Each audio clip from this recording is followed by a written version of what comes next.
The Smith & Wesson Model 57, a revolver born out of specific vision, powerful enough for law enforcement, yet practical enough for hunting, yet overshadowed by its bigger 44 Magnum sibling. Today, we're taking a deep dive into the Model 57. In the early 1960s, there were three legendary gun writers and shooters, Elmer Keith, Bill Jordan, and Skeeter Skelton. They saw a gap between the 357 Magnum and the 44 Magnum, and the 357 was fast, but it lacked the stopping power that was against the dangerous threats. So they had the 44 Magnum, which had power, but it was too much for the law enforcement officers to control. Now be careful, because a 44 Magnum has quite a kick. Damn, that was fun. The earlier police revolvers included the Model 10, the Model 19, and the Model 29. Now, I know you might be asking me where I got this gun from. Son, where did you get this gun? My mom gave it to me. The Model 57 was introduced the same year, offering law enforcement and hunters a powerful 6-shot in-frame revolver, either in 4-inch, 6-inch, and later 8 3/8-inch barrel. It came with a classic blued steel or nickel-plated finish, with adjustable sights and a beautiful checkered walnut grip. So what was the 41 Magnum supposed to do? Well, it had three primary roles. One for law enforcement, two for hunting, and three for blowing the lungs out of your chest. Now on to law enforcement. Originally, the 41 Magnum was supposed to replace the 357 Magnum in the police revolvers.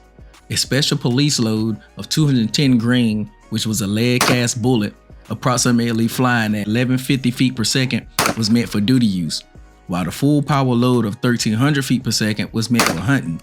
Unfortunately, the revolver was just as large as the 44 Magnum Model 29, making it bulky for the officers. Combine that with the stiff recoil, most departments just stuck with the 38 Special and the 357 Magnum instead.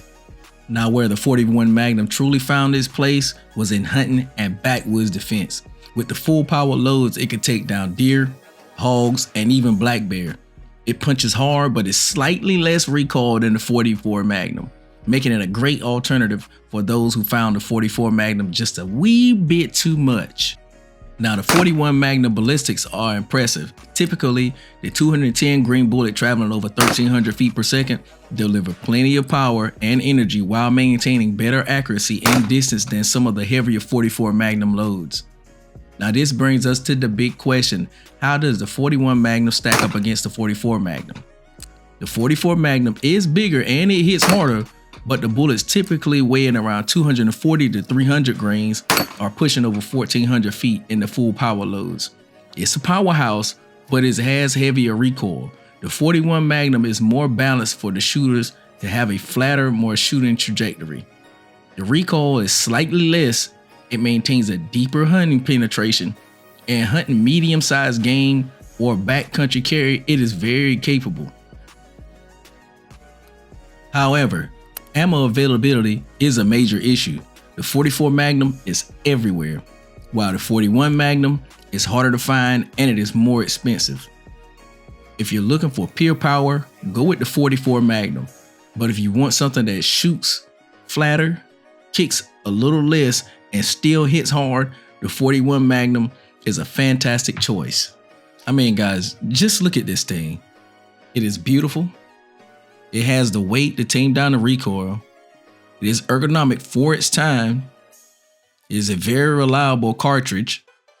I mean, it is expensive, but it is a very reliable cartridge. It will get the job done. Look at the handles on this. That blue steel is just sexy. Premium. I don't know what the price is on it, but Excuse me, Sonny. They're ranging around $1,100 to $1,500 here. Thank you. do know it should be fairly decent. But the rounds, just like I stated before, is just going to be a little expensive for that round. Today, the Model 57 is somewhat a forgotten classic.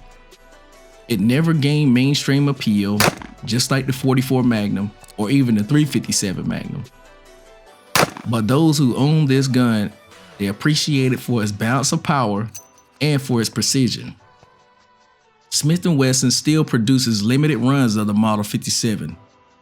And the stainless steel model, the 657, the 41 Magnum still remains a niche caliber, mainly for dedicated revolver shooters and hunters. So I gotta ask you, what do you think about it?